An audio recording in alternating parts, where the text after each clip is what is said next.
One of the things I had to start changing once I got in my late 30s and in my 40s was some of my eating habits. In particular, some of the snacks I eat, in particular, milk and cookies. I just happen to like milk and cookies at the end of a hard day, or, when I want to like just have something to look forward to. It's just always nice to have some milk and cookies.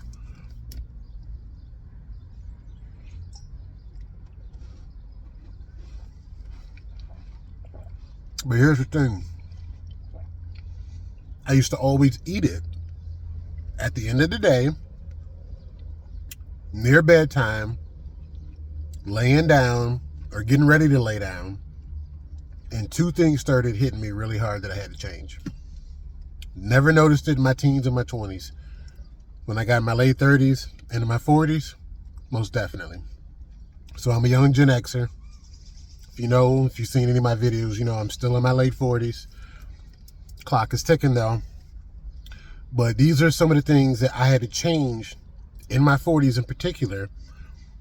Milk and cookies. Like, what's wrong with milk and cookies?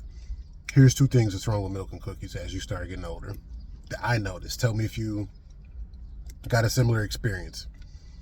One, I noticed this first. Somewhere along the way, I became lactose intolerant. So, I grew up on milk.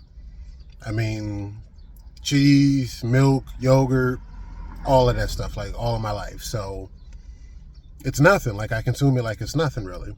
And even once I got older, out of my teen years, and I stopped drinking milk as much, when I do drink it, I like it, and I usually drink a good amount of it.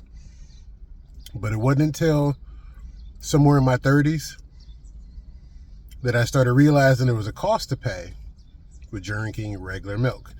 And, sometimes I'd get like 2% milk, 1% milk, skim milk, like, trying to be healthy with it, blah, blah, blah. But I was drinking milk.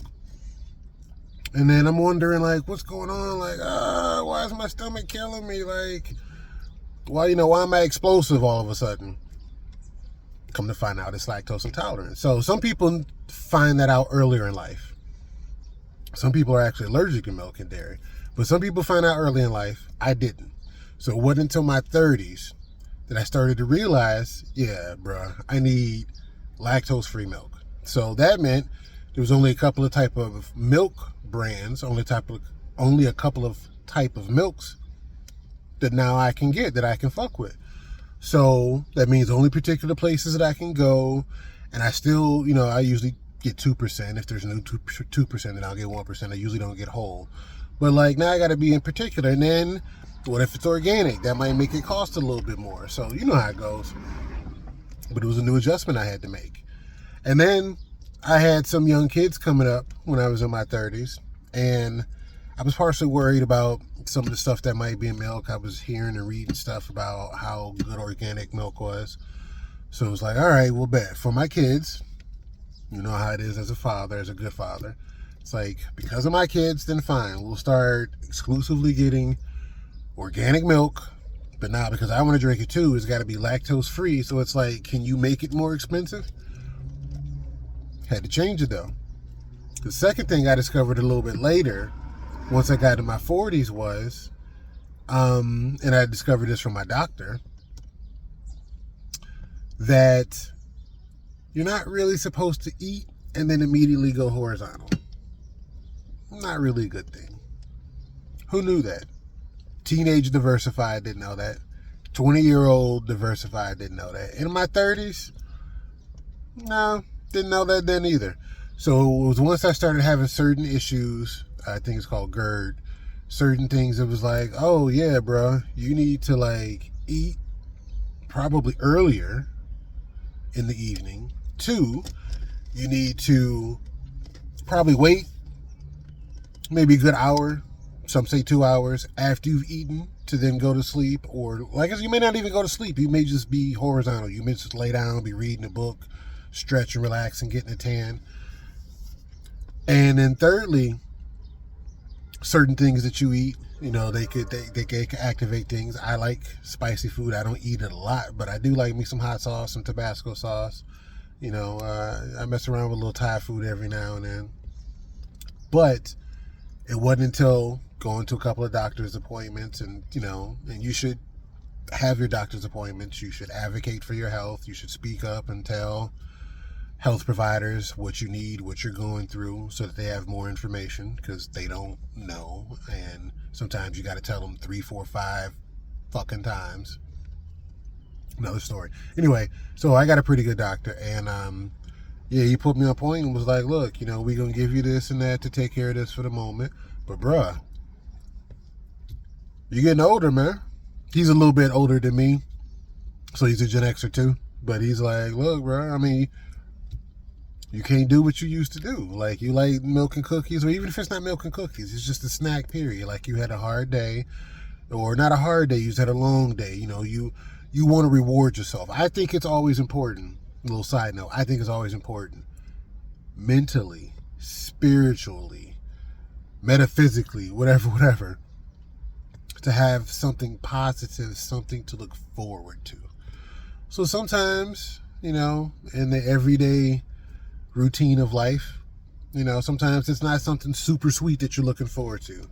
And you're just happy that, you made it through the day. So you might want to come home and have some milk and cookies. You might want to come home and watch a particular show.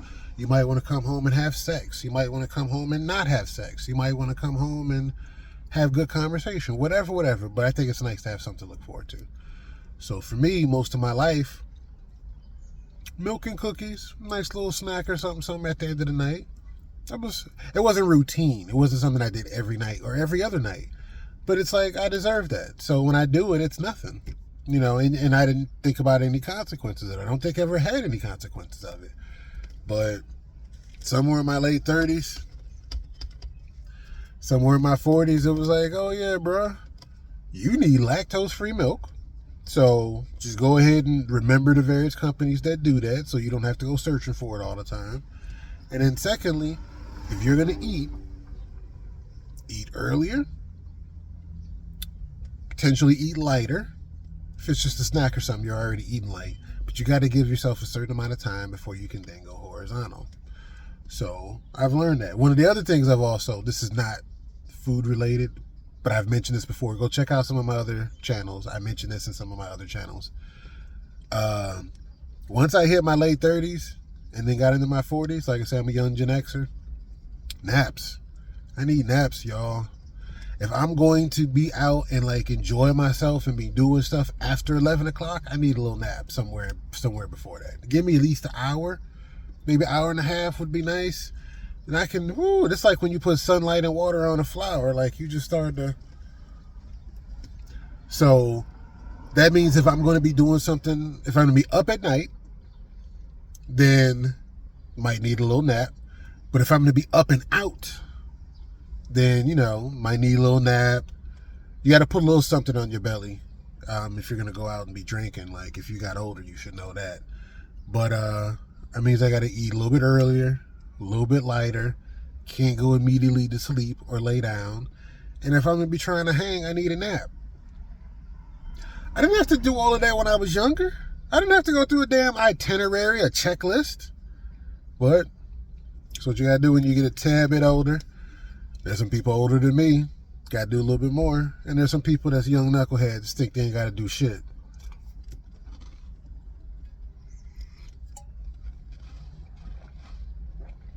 Whatever.